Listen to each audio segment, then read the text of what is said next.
Hello दोस्तों, welcome back to my channel story album. तो आज मैं आपके लिए लेके आई हूँ एक सास बहू की कहानी। तो चलिए शुरुआत करते हैं।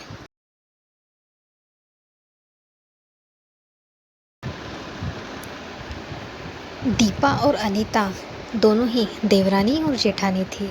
दीपा नौकरी करती थी और अनीता घर संभालती थी। उनका परिवार बहुत बड़ा था। सास ससुर और उन दोनों के बच्चे कुल मिलाकर घर में 10 लोग थे। आज सुबह उठते ही सास ने देखा दीपा जल्दी जल्दी अपने काम निपटा रही थी। अनीता में सबका नाश्ता बना दिया, जिस नाश्ते को दीपा ने सबको परोस दिया। इसके बाद दीपा ने खुद अपना टिफ़िन पैक किया और जॉब पर चली गई।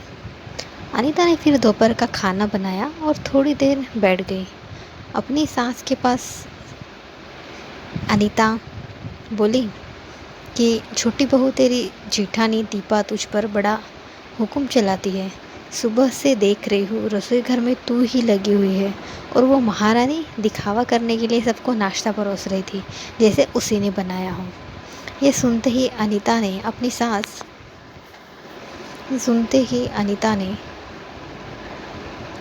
सास की तरफ देखा और बड़ी प्यार से कहा, नहीं ऐसी कोई बात नहीं है माँ जी, दीपा बहुत अच्छी है।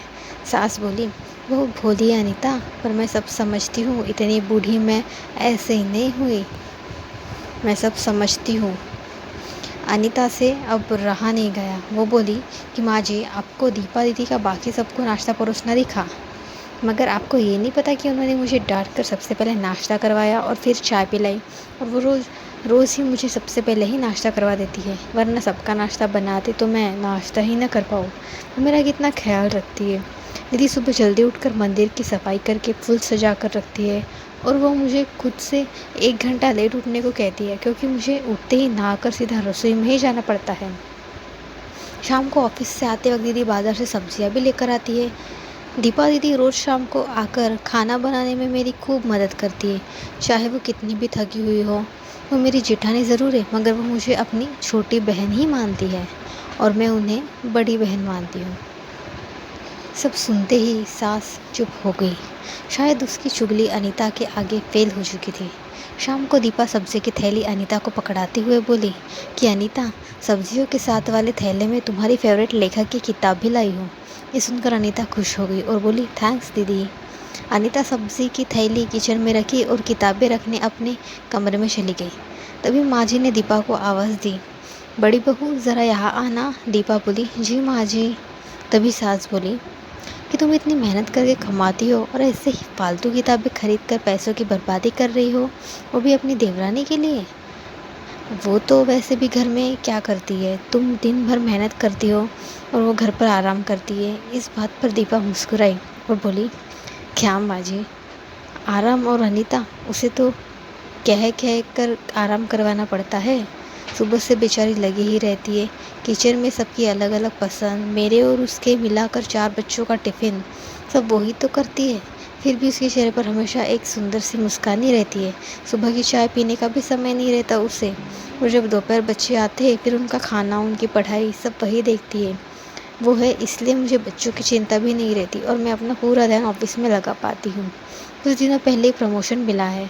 मम्मी पापा की दवाई कब ख़त्म हुई और कब लाना है, ये सब भी वही ध्यान रखती है। घर पर भी कभी कौन सा रिश्तेदार आता है उसकी सेवा भी करती है, और घर पर रहकर और बच्चों संभालना कोई छोटी बात नहीं। मेहमानों की भी आओ भगत अनीता बिना किसी शिकायत के करती है। उसे तो बस पढ़ने का ही शौक़ है। फिर क्या मैं अपनी छोटी बहन की छोटी सी इच्छा भी पूरी नहीं करूँगी? अगर उसकी ये इच्छा मैं पूरी नहीं करूँगी तो कौन करेगा? हम दोनों देवरानी जेठानी ज़रूर हैं, मगर हमारा प्रेम 2 सगी बहनों से भी ज़्यादा बढ़कर है। हम दोनों ही एक दूसरे का अधूरापन पूरा करती है। इस घर की मजबूत नींव है हम दोनों। फिर सास बोली, पहले मैं भी एक बुरी सास थी और हमेशा ही मैं तुमको लड़ाने की सोचती थी, लेकिन प्रेम के आगे मैं भी पिघल गई। और वैसे भी इन अपनों लड़वा कर नुकसान तो हमारे घर का ही है ना, इसलिए मैं भी अब प्रेम में मिल चुकी हूँ। और दोस्तों, अगर दीपा अनीता जैसी बहू बेटी हर घर में हो तो उनके प्यारे घर को बड़ी से बड़ी ताकत भी नर को नहीं बना सकती। वाकई में ऐसी बहुएं हर घर में हो तो एक घर स्वर्ग बन सकता है।